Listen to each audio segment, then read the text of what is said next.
Então, João capítulo 15, versículo 1 ao teu versículo 5. Eu sou a videira, o pé de uva, o meu pai é o agricultor, eu sou a videira verdadeira e o meu pai é o agricultor. Todo ramo que estando em mim não dá fruto, ele corta, e todo que dá fruto ele poda, para que dê mais frutos ainda. Vocês já estão limpos pela palavra que lhes tenho falado. Permaneçam em mim e eu permanecerei em vocês. Nenhum ramo pode dar fruto por si mesmo se não permanecer na videira. E vocês também não podem dar fruto se não permanecerem em mim. Eu sou a videira e vocês são os ramos. Se alguém permanecer em mim e eu nele, esse dá muito fruto, pois sem mim vocês não podem fazer coisa alguma. É muito importante nós entendermos que Deus é um Deus de propósitos. Deus é um Deus com objetivos bem definidos. Tudo que Ele faz tem um propósito. O propósito de Deus é levar você para o céu. O propósito de Deus é levar você para morar com Ele para toda a eternidade. O propósito de Deus é uma família com muitos filhos e filhas, para toda a eternidade com Ele. Se nós pensarmos sobre o propósito de Deus, só para você ter uma ideia, quando Gênesis capítulo 1, versículo 26 e 27, Deus disse: façamos um homem à nossa imagem, conforme a nossa semelhança. Criou Deus o homem à sua imagem, a imagem de Deus o criou, homem e mulher os criou.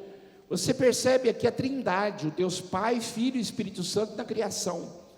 Por isso que o verbo está no plural, Deus falando, façamos, o Pai, o Filho e o Espírito Santo, o homem à nossa imagem. Então qual foi o propósito de Deus? Adão e Eva serem perfeitos, a imagem de Deus. O pecado nos afastou de Deus, distorceu essa imagem. Aí vem Jesus, e Jesus, Ele é a imagem. Paulo diz em Colossenses 1,15, Ele é a imagem do Deus invisível, o primogênito de toda a criação. Então qual que é a obra de Jesus? Por que Ele veio ao mundo? Para restaurar a imagem de Deus em nossas vidas. Aquilo que tínhamos no Éden antes da queda, Jesus vem e hoje e restaura essa imagem. O que Ele fez na sua vida, na sua morte, na sua ressurreição, a ideia é justamente esta. O propósito é este, muito profundo texto de Romanos 8, onde sabemos que todas as coisas agem, Deus age em todas as coisas para o bem daqueles que o amam, dos que foram chamados de acordo com o seu propósito. E qual que é o propósito? Pois, conjunção explicativa, pois, está ligando ao texto anterior. Qual que é o propósito? Aqueles que de antemão conheceu, também os predestinou. O propósito, para serem conformes à imagem do seu Filho, a fim de que Jesus seja o primogênito entre muitos irmãos. Qual que é o propósito? Uma família, filhos e filhas perfeitos, como Jesus. Essa é a ideia da videira. Essa é a ideia de que eu, ligado à videira, vou sendo cada dia mais parecido com Cristo. É mudança de caráter. Eu, ligado à videira, cada dia mais eu vou produzir frutos. Amor, paz, alegria, longanimidade, paciência, fidelidade, amabilidade, mansidão, domínio próprio. Eu estou ligado a Deus, através da fé em Jesus Cristo, para produzir frutos. Então quando eu começo a imaginar a minha vida ligado a Jesus, eu vou começar a perceber que o caráter de Deus está sendo forjado em mim.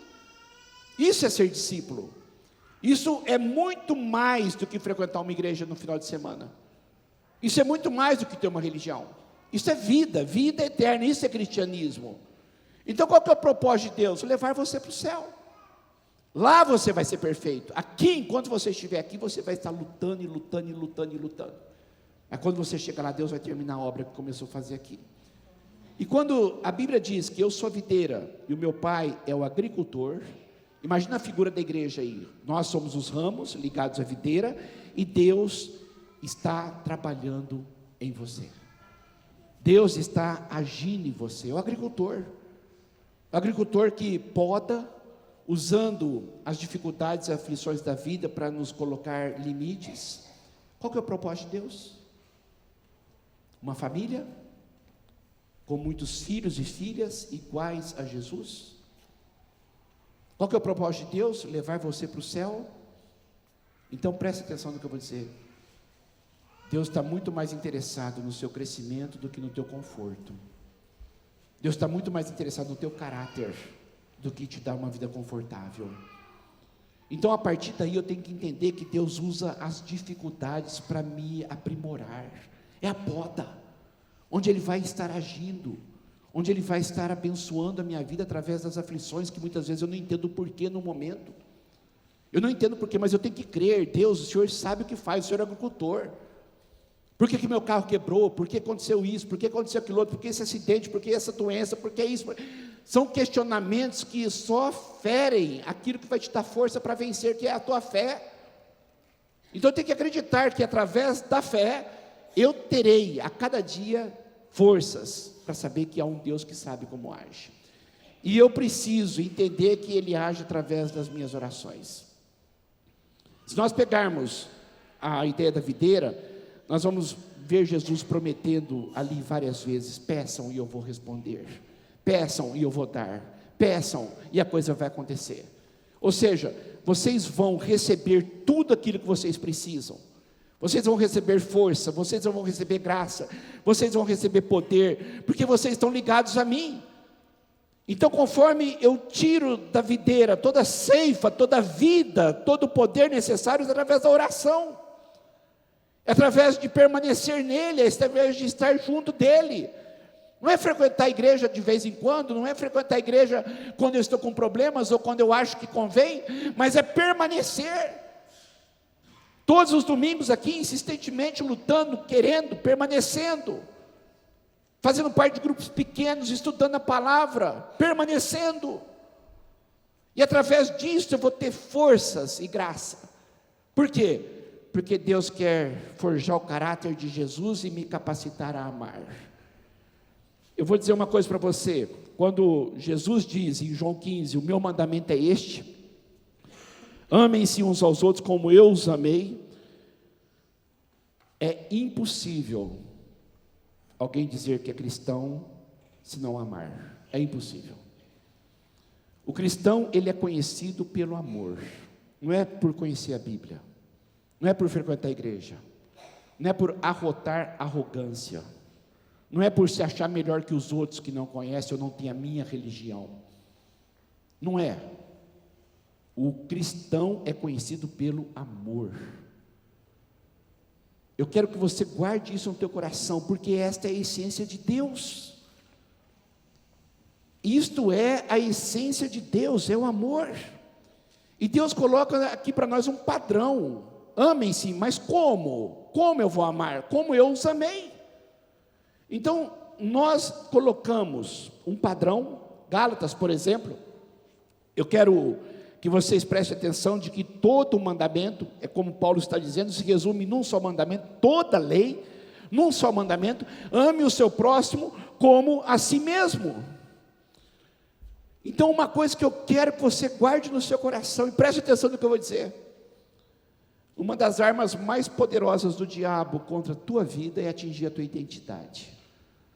Uma das armas mais poderosas do diabo sobre a tua vida é diminuindo a tua autoestima, colocando complexos de inferioridade na sua vida. Nós vimos a semana passada e falamos muito sobre isto. Eu quero complementar algumas coisas agora. São os sofismas, são mentiras que parecem verdade, tem uma certa lógica. Isso é um sofisma. É tão bem arquitetada a ideia de que parece real, parece verdade, mas não é verdade. Apesar de eu sentir que é uma verdade, é uma tremenda de uma mentira.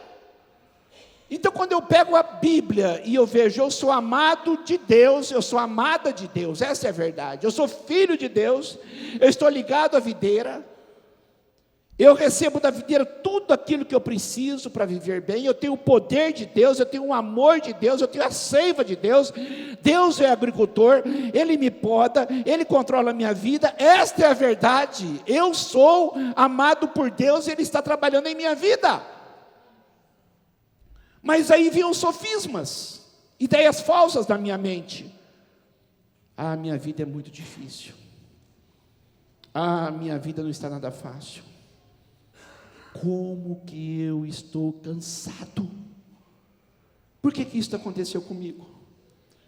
E sabe qual que é a pior coisa? Quando você olha para o seu passado e você começa a questionar Deus: por que o Senhor deixou isso acontecer se o Senhor me ama? Mas só que o diabo é tão astuto que ele não coloca as ideias dele como se ele estivesse dando a você, mas ele coloca na primeira pessoa do singular, como se você pensasse que essas ideias são suas. E através disso ele começa a trazer culpas, escolhas erradas. Por que Deus permitiu? Aí eu começo a me culpar. A pior coisa do mundo é quando eu estou preso ao meu passado, quando eu não consigo me perdoar pelos meus equívocos. E aí eu começo a questionar: por que Deus não me ajuda? Por que eu estou buscando Deus? Eu estou frequentando uma igreja, por que a coisa não acontece? Por que eu estou orando tanto tempo? Eu sou um cristão, e por que a coisa não acontece? Por que tanto sofrimento? Por que tantas dificuldades? Então esta é o modo operante do diabo: dúvidas. É isso que ele fez com Jesus, e é isso que ele faz com você e comigo todos os dias. Se você é filho de Deus, transforma essa pedra em pão. Se você é filho de Deus, pula daqui. Se você é filho de Deus, desça da cruz e nós vamos crer em você. Se você é filho de Deus, prova. São fortalezas que vão sendo formadas em nossa mente. Se nós não rompermos com elas, nós vamos ficar totalmente paralisados, manietados. Não vamos crescer, mesmo sendo de Deus, ligados à videira. Não vamos produzir frutos. É o amor de Deus na minha vida que vai me capacitar a me amar. Quando eu entender que eu sou amado de Deus do jeito que eu sou, eu começo a me amar, e a partir do momento que eu começo a me amar, eu vou ter condições de amar o próximo e obedecer os mandamentos de Deus e agradá-lo, e aí sim começar a produzir frutos. Mas se eu não me ver livre dessas amarras, dessa prisão, desse claustro mental, claustro emocional, eu nunca vou viver a plenitude da vida abundante. A pior coisa do mundo é uma pessoa com aquele senso de autocomiseração, pena de si, pelas dificuldades que tem passado na vida. Eu nunca vou produzir frutos. Eu preciso entender que o meu potencial vem de Deus. Eu preciso entender que eu sou o que sou porque eu estou ligado à videira pela fé, e não é porque eu mereço, mas é porque eu resolvi crer. Eu tenho que entender. Então, muitos homens no passado, muitos foram chamados, como eu e você, para agradarmos a Deus, ou agradarem a Deus. Preste atenção no que eu vou dizer. Como que eu agrado a Deus? Se Deus é amor, como que eu vou agradar a Deus? Servindo as pessoas, amando as pessoas. E quando Deus chamava as pessoas para abençoar outras pessoas, é a maneira que Ele queria ser agradado. Muitos estavam debaixo de sofismas, muitos estavam debaixo de complexo de inferioridade, muitos tinham uma autoestima negativa, como você, como eu, passamos por isso sempre. Eu preciso enxergar essa verdade: como você imagina em sua alma, assim você é. Se eu imagino que eu sou filho de Deus, eu vou agir como filho de Deus. Se eu me imagino uma pessoa inadequada, eu vou agir como inadequado. Se eu me imagino uma vítima, eu vou me agir como vítima. Se eu imagino uma pessoa estúpida, sem paciência, lógico que eu vou ser isso sempre. Se eu imagino uma pessoa rancorosa, eu vou ser isso sempre. Se eu imagino uma pessoa com complexos, eu terei complexos sempre. Aí Deus chega para Moisés e diz: Moisés, vai libertar o povo. Moisés respondeu: e se eles não acreditarem em mim? E se eles não crerem? E depois que Deus dá a ele uma gama de coisas, no versículo 13 de Êxodo 4, ele respondeu: Senhor, eu não vou. Eu te peço, manda outra pessoa. Eu não vou. Ou seja, para Moisés ir, Deus teve que primeiro trabalhar na mente dele, para tirar esses sofismas de inadequação. Gideão: ai Senhor, se o Senhor está conosco, por que nos aconteceu tudo isso? Olha eu e você aí. Ah, se o Senhor me ama, por que o Senhor nos abandonou? Por que eu estou com essa vida que eu tenho? Ai, Senhor, como posso libertar Israel? Eu não sou nada. O meu clã é o menos importante de Manassés, eu sou o menor da minha família. Ai, Senhor, o Senhor está chamando uma pessoa errada. Jeremias, eu te chamei desde o ventre para você ser profeta às nações. Ah, Senhor, eu não sei falar. Eu sou pequeno, eu sou moço e eu sou muito jovem. Escolhe outro. Aí Jesus chega para Pedro: Pedro, é você que eu quero. Aí Pedro, quando viu isso, prostrou-se aos pés de Jesus e falou: aparte-se de mim, afasta-te de mim, porque eu sou um homem pecador. Todas estas pessoas tinham problemas de complexos. Eu quero fazer uma pergunta para você: onde essas pessoas estariam se não tivessem mudado a mente? Você não ia estar ouvindo hoje falar de Moisés, nem de Gideão, nem de Jeremias, nem de Pedro. Se esses sofismas não fossem quebrados, onde que eles estariam? Talvez malhando um trigo, escondido dos midianitas, com medo, covardemente. Onde eles estariam? Talvez pastoreando a ovelha do seu sogro, um anonimato no deserto. Onde eles estariam? Onde eles estariam? Um jovem sentindo-se desprezado e rejeitado, um pescador pobre com senso de culpa. Onde eles estariam? Agora a pergunta que eu quero fazer: onde você está hoje? Como está a sua vida hoje? Com tantos sofismas, mentiras, ideias falsas, que tem te colocado numa linha muito abaixo e muito aquém de quem você pode ser. Muitas vezes nós nos acomodamos numa zona de conforto, que de conforto não tem nada, mas simplesmente nos acomodamos. Ah, eu sou um pecador, preso ao passado, como Pedro. Ah, eu sou pequeno, como Gideão. Ah, eu não sei falar, como Moisés. Ah, eu sou inexperiente e jovem, como Jeremias. Mas Deus diz: vocês têm que produzir frutos. Vocês têm que viver com um propósito. Mas só que você insiste: eu não posso, eu não consigo, eu não sei, eu não quero, eu não tenho tempo. Eu não quero me envolver. Do jeito que está bom, ou seja, da superficialidade. Eu preciso entender que quando eu me coloco nas mãos de Deus, Ele faz a obra. Eu sou abençoado e pessoas são abençoadas, porque Moisés libertou o povo com uma vara. Todos os milagres Deus fez através de uma vara. Gideão, com 300 homens, venceu um exército com mais de 120 mil pessoas, dos midianitas. Jeremias, o grande profeta que falou às nações. Pedro, ele, um iletrado, abalou o Império Romano. Deus usa. É só eu me dispor. Mas eu não vou me dispor se eu não me achar inadequado, se eu não me achar competente. O problema é este: eu vejo muito eu e não vejo que eu estou ligado à videira, e é de lá que eu tiro todo o potencial da minha vida. Eu preciso me amar, eu preciso me valorizar, eu preciso olhar para mim e dizer: eu sou de Deus.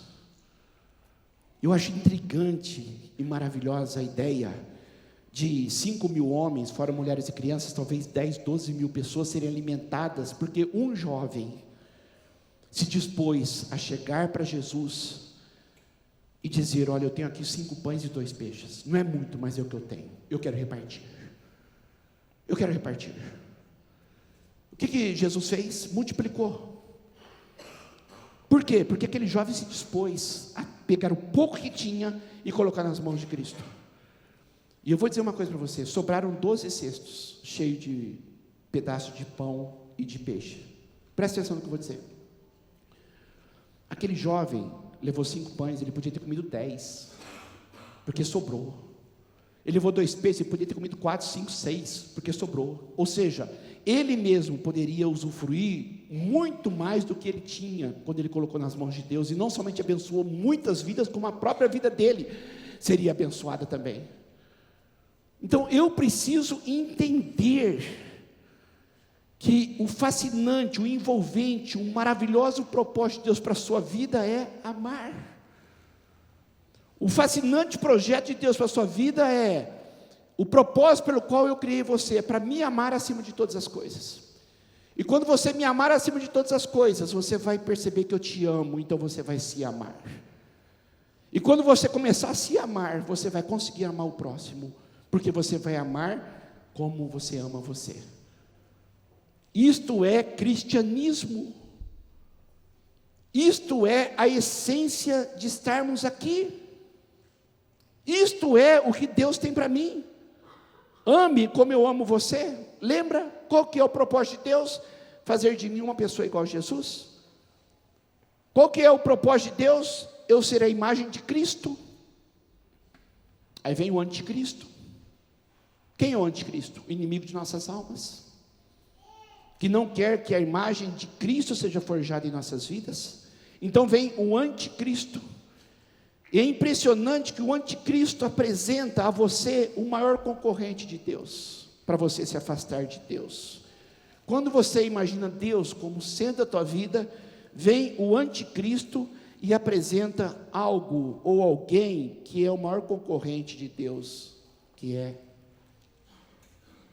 o ego. Sou eu. O anticristo apresenta você. Ele não apresenta ele para ser adorado. Ele apresenta você. Sofisma.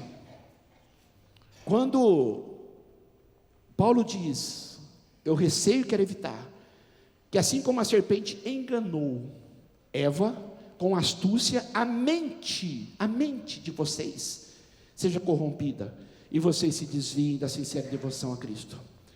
Enganou, eu não percebo que estou sendo enganado, porque tem uma armadilha com astúcia, eu não percebo, porque ele está trabalhando na minha mente através de sofismas. Não é assim que ele fez com Eva? Chegou para Eva e não se apresentou, me adore. Não foi assim que a serpente fez. O que a serpente fez? Você não vai comer esse fruto? Sabe por quê? Porque Deus não quer que você conheça o bem e o mal. Sofisma. Ele sabe que o dia que você comer, você vai ser como ele.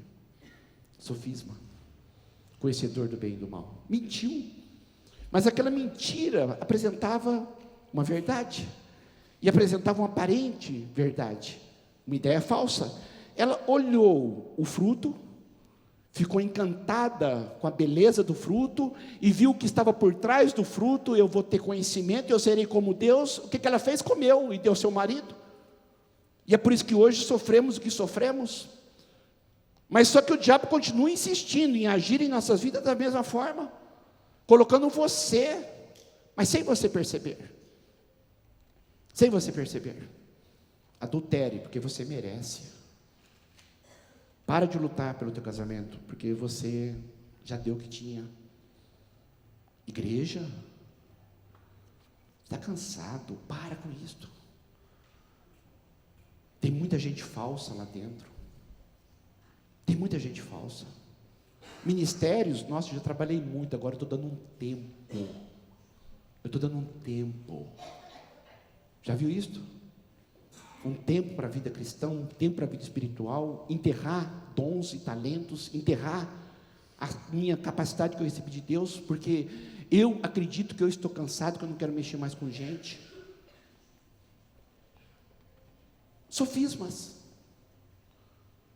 Coisas que vão minando a cada dia a minha fé, porque para me tirar a ideia de que eu preciso amar. Larga desse negócio de igreja. E aí o diabo apresenta de uma forma muito contundente e lógica, você não tem capacidade. Batizar, esquece. Dar discipulado, você não tem condições. Se envolver, você não vai conseguir. Esquece, igreja é muito complicado. Não se envolva. Não queira isso para a tua vida. Sofismas. E o que o diabo está apresentando? a figura central nisso tudo? Você. Ele não diz me adore, ele nunca vai conseguir nada, ele é muito astuto. Então, para ele te separar de Deus, ele apresenta você, para você adorar você e você buscar os seus interesses em primeiro lugar. E quando você busca os seus interesses em primeiro lugar, você não o ama acima de todas as coisas e não ama o teu próximo. Então quebra toda a ideia do que é o mandamento de Deus. O meu mandamento é este: amem-se uns aos outros como eu os amei. E é um mandamento, não é uma emoção. Eu não consigo mandar alguém sentir algo. Emoção, não tem como você sentir alguém mandando. Então, quando Jesus dá um mandamento, amor não é uma emoção, amor é uma decisão. Quando eu decido amar a Deus sobre todas as coisas, eu vou vencer os meus nós, eu vou quebrar os meus sofismas e enganos, e agora eu decido amar. Eu decido amar as pessoas para agradar a Deus, porque é um mandamento. E aí eu vou entender o que é cristianismo, no amor. Aí Deus me dá um padrão, como eu os amei. Então a minha decisão é esta. João 15, Jesus começa, o meu mandamento é este: amem-se uns aos outros como eu os amei. E aí ele começa a mostrar como ele nos amou. Ninguém tem maior amor do que este, dar a vida pelos seus amigos. Aí ele começa a mostrar como ele nos amou. Vocês são meus amigos. Meus amigos. Vocês serão meus amigos se fizerem o que eu lhes ordeno. Amem, e vocês serão meus amigos. Vocês serão meus amigos. Já não chamo vocês de servos, porque o servo não sabe o que o seu senhor faz, mas eu tenho chamado vocês de amigos. Porque tudo que eu ouvi do meu pai, eu lhes tornei conhecido. Vocês são meus amigos. Vocês não me escolheram, mas eu escolhi vocês. E eu escolhi com o objetivo e o propósito de darem fruto. Fruto que permaneça, a fim de que o Pai conceda o que pedirem em meu nome. Vocês vão estar ligados a mim, vão me agradar, e eu vou ter prazer em dar a vocês, porque o meu mandamento é este: amem-se uns aos outros. Ele começa com o mandamento, diz como que é que ele amou, e depois ele termina de novo com o mandamento, para deixar de uma forma muito clara: eu sou amigo de vocês. O amigo tem amor, tem simpatia, tem companheirismo, tem admiração. O amigo tem afeição, tem apego, tem estima, tem predileção. São todos sinônimos da palavra amizade: respeito, ternura, valorização, afeto, afinidade, empatia, igualdade e união. Simpatia é quando eu quero agradar a pessoa. Empatia é quando eu sinto a dor da pessoa, a alegria da pessoa, eu consigo me colocar no lugar da pessoa. Isso é um amigo. O amigo é aquela pessoa que te valoriza, e você tem coragem de pensar alto perto dele, sem nenhum celeuma, e muito menos sem protocolo. Amigo que é amigo tem coragem de dizer: eu não estou bem hoje, e não vai receber pedrada por isso, mas vai receber carinho, ternura, amor, afeto, dizer: por quê? O que está acontecendo? Eu me interesso por você, eu quero te ajudar. É assim que Jesus nos amou. É o amor incondicional. E eu vou dizer uma coisa para você: este amor incondicional extrai de nós o nosso melhor. Quando eu tenho certeza que Deus me ama, eu vou querer ser cada dia melhor para agradá-lo. A base de eu estar cada dia melhor é saber que Deus me ama.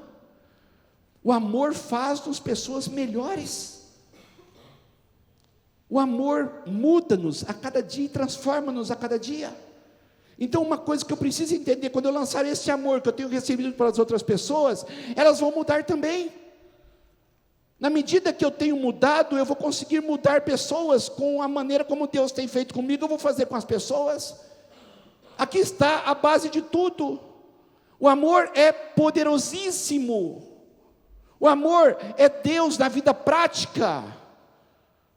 O amor faz-nos querer ser uma pessoa melhor. E por quê?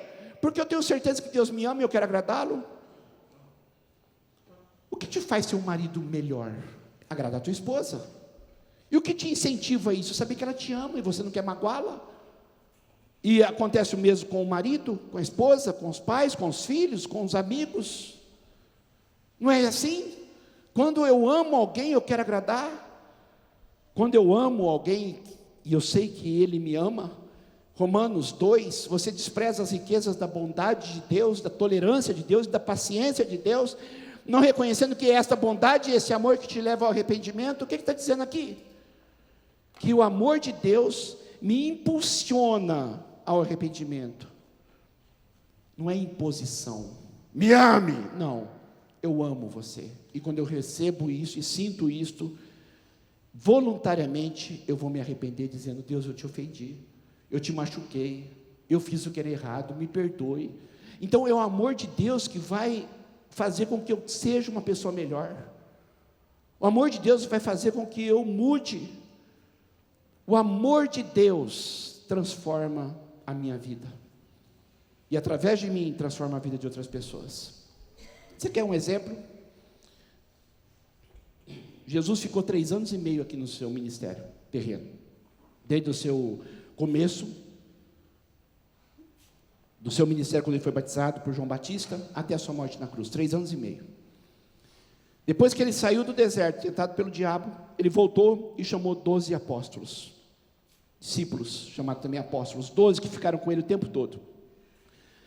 Esses homens, 12, era Simão, que Jesus também chamou de Pedro, Tiago, filho de Zebedeu, e João, seu irmão, que eram também pescadores, lá em Cafarnaum, na Galileia, e os quais chamou de Boanerges, que significa filhos do trovão. Aí Jesus chamou também André, Filipe, Bartolomeu, Mateus, Tomé, Tiago, filho de Alfeu, Tadeu, Simão, o Zelote. E também chamou Judas Iscariotes, que o traiu. Se você pegar essa lista, você vai perceber uma coisa interessante. Todos esses homens, todos eram como eu e você, pessoas muito difíceis e complicadas, mas que com o convívio com Jesus foram transformadas, porque receberam da videira a ceifa necessária, e começaram a perceber que o amor de Deus transforma. Simão, um homem extremamente volúvel, inconstante e medroso, se tornou Pedro, pedra. Palavra profética de Jesus: você é Pedro, porque é isso que eu vou te transformar. João e Tiago, Boanerges, filho do trovão, estupim curto. Você tem estupim curto? Você pode ser chamado de Boanerges também, filho do trovão. Qualquer coisa te irrita, grita, dá chilique. Boanerges, filhos do trovão. João e Tiago eram pessoas difíceis. Uma vez Jesus chegou, indo para Jerusalém, ia passar em Samaria, e os samaritanos disseram: aqui você não entra. Aí João e Tiago, Boanerges, filho do trovão, fizeram uma proposta para Jesus. Os discípulos Tiago e João perguntaram para Jesus: Senhor, o Senhor quer que nós façamos cair fogo do céu para destruir esses samaritanos? É só falar, a gente ora agora. Vamos fazer hoje aqui churrasco de samaritano, vamos mandar fogo do céu e queimar tudo. Jesus olhou para ele e falou: que isso? Vocês não estão entendendo nada. Vocês não sabem de que espírito eu sou. Esses homens eram pessoas difíceis demais. Simão, olha só que coisa interessante. Simão, o Zelote, sabe o que é Zelote? Era uma ramificação do judaísmo, uma seita, onde as pessoas matavam em nome de Deus, em nome da pátria. Matavam. Jesus tinha um homem bomba com ele, do lado dele. Um homem bomba, um homem que estava disposto a matar. Você quer saber quem foi um zelote também? Barrabás. Barrabás foi assassino, mas por que o povo pediu para Pilatos soltar Barrabás? Porque Barrabás lutava contra o Império Romano. Barrabás matava soldados romanos. Barrabás era um homem bomba, um suicida, mas que lutava em nome de Israel e da fé, matando pessoas. Por isso que o povo escolheu Barrabás e não Jesus. Então Jesus tinha um zelote com ele, um xiita, um extremo, um radical. Esses homens foram transformados, estes homens foram mudados, estes homens receberam o amor de Deus, e cada dia Deus começou a extrair deles o melhor deles. 3 anos com muita paciência, com muita insistência e muito amor, até que João se tornou um apóstolo do amor. O filho do trovão se tornou um apóstolo do amor. É a carta de João que fala mais sobre amor em toda a Bíblia. É este Boanerges. Simão é aquele que se tornou uma pedra de fato, ao ponto de encarar o Império Romano. Por quê? Porque foram mudados, transformados, porque o amor é poderosíssimo. O amor é mais forte do que o ódio. É outro sofisma maligno, maldito, que o diabo tem colocado de quem ama é fraco. É uma mentira. Quem ama é muito forte, muito mais forte que quem odeia. Sabe por quê? Eu vou provar para você por que é. Porque a coisa mais fácil do mundo é destruir. E a coisa mais complicada e difícil é construir. A igreja de Notre Dame, que foi destruída pelo fogo lá em Paris, demorou séculos para ser construída e horas para ser destruída. O amor constrói, o ódio destrói. É muito mais fácil, muito mais cômodo e muito mais covarde destruir do que lutar e construir. Então quem ama é muito mais forte e muito mais poderoso de quem odeia. Esta é a verdade.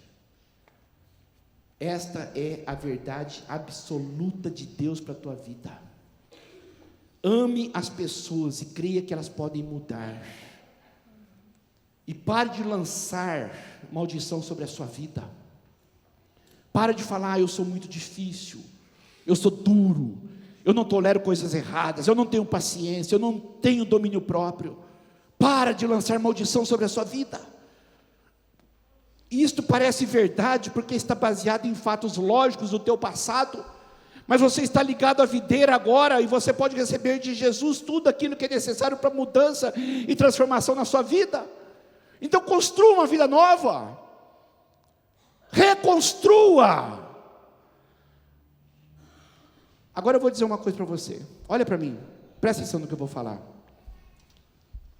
É impossível eu construir uma vida nova em cima de escombros. É impossível eu querer construir uma nova casa, uma nova família, um novo eu em cima de escombros. É impossível eu construir algo novo em cima de algo que tem muito lixo. Então o que eu preciso fazer? Tirar esse lixo da minha vida.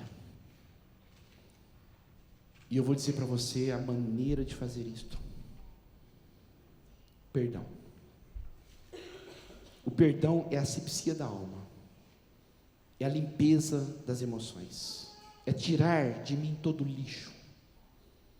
Quando eu consigo me perdoar, eu tiro de mim todo o lixo existencial.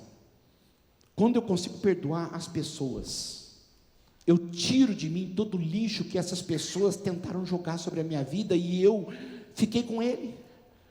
Quando eu resolvo perdoar, eu resolvo amar como Jesus amou.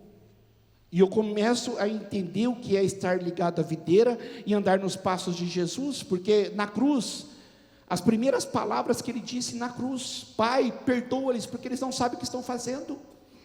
Eles não sabem o que estão fazendo, perdoa-lhes. E o povo ficou observando, as autoridades o ridicularizavam, ou seja, ninguém estava arrependido ali. Salvou os outros, salvem-se a si mesmo, se és o Cristo escolhido. Os soldados aproximando-se também zombavam dele. Ou seja, Jesus, ele decidiu: eu não quero essa sujeira na minha vida, eu não quero esse lixo na minha vida. Então quando eu resolvo perdoar, eu estou fazendo uma faxina no meu coração. Não é para mudar a pessoa, é para mudar a mim mesmo. Aquelas pessoas não estavam arrependidas, nem um pouco. Mas Jesus, ele resolveu, eu não vou ficar ligado a eles. Eu não vou ficar ligado a eles. Quando eu resolvo perdoar, automaticamente eu me desligo da pessoa que me machucou. Ah, ela não merece. Claro que não. Ela vai para o inferno, mas se você não perdoar, você vai junto. É o que você está fazendo com a tua vida. Muitas pessoas estão doentes emocionalmente, no psique, doentes espiritualmente, porque eu oro todo dia o Pai Nosso, perdoe minhas dívidas da mesma forma que eu tenho perdoado os meus devedores, mas como que eu estou perdoando? Com mágoa? Então minha oração não passa do teto. E a partir daí, eu começo a entender que quando eu perdoo, eu estou me livrando desse peso, desse fardo, e fazendo uma higiene, uma asepsia, uma limpeza, tirando o lixo da minha alma que essas pessoas lançaram sobre mim.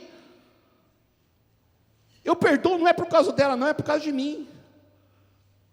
Eu perdoo porque eu sou filho de Deus e eu vou obedecê-lo. Eu perdoo porque o amor é mais forte que o ódio. Eu perdoo porque eu quero crescer e quero subir, eu quero alavancar, eu quero produzir frutos, eu quero estar ligado a Cristo. Eu perdoo porque eu sou discípulo. É por isso que eu não fico falando mal das pessoas que me machucaram por trás, para terceiros, no oculto, porque isto é satanismo. Tudo quanto é coisa que é no oculto é satanismo. Então, o que acontece? A dor é tão grande, a ferida está aberta, e você fica cutucando essa ferida diariamente, ela não vai sarar nunca, porque você insiste em não perdoar, insiste em pensar nisso, insiste em falar nisso para outras pessoas. Isso está te adoecendo. Muitas pessoas têm problema de câncer por causa de doenças psicossomáticas, fundo emocional, que, provado cientificamente, a OMC, Organização Mundial da Saúde, prova cientificamente que mais de 50% das doenças têm fundo emocional psicossomático. Pessoas com problema de estômago, pessoas com problema de nervo, pessoas com problema de artrite, pessoas com problemas sérios de saúde, não saram com remédio, fazem tratamento o tempo todo. Quando resolvem perdoar, são libertas. Porque isto é poderoso. Isto é poderoso. Ou você perdoa, ou você morre. E eu estou perdoando não é por causa do outro, não, é por causa de mim. É por causa de mim. É por isso que Deus me convida e te convida. Amem como eu amei. O padrão está aqui. O anticristo vai fazer você olhar para você cada dia. Você não pode perdoar porque ela não merece. E tem uma certa lógica, mas é um sofisma. Mas chega para Deus e fala: eu decido te obedecer, pela fé. Não é porque eu estou com vontade, não. É porque eu quero te obedecer. A minha vontade subjuga a tua vontade. A partir daí você vai perceber a tua vida deslanchar. A partir daí você vai perceber o que é viver. Porque cristianismo é amor. Não existe cristianismo sem o amor. Não existe. Ou eu amo e decido amar, ou eu não tenho o que fazer aqui dentro. Não tenho.